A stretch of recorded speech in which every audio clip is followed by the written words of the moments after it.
ભારતીય કિસાન સંઘના જસુભાઈ પટેલ પાસે સાંભળીએ।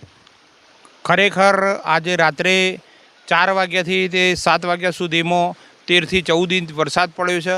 ખેડબ્રહ્મા તાલુકાના રાધીવાડ, મેત્રાલ, ગુંદેલ આજુબાજુના જે 6-7 ગામ છે એને ભારે નુકસાન થયું છે। રુદ્રમાળા એવું આ પુષ્કળ પ્રમાણમાં વરસાદ પડી અને દરેકને આ ચાલુ સાલે આ મગફળીનું વાવેતર આ બધું ફેલ ગયું છે, આ પાણી ભરાઈ ગયું છે અને ખેતરમાં અને આ મગફળી આ મેં ઉપાડીને લાવ્યા તો ડૂબી જાય છે અને ભારે નુકસાન થઈ અને ખેડૂતોને સરકારશ્રી ધ્યાન લઈ અને સારું વળતર આલે એવી આશા રાખીએ છીએ।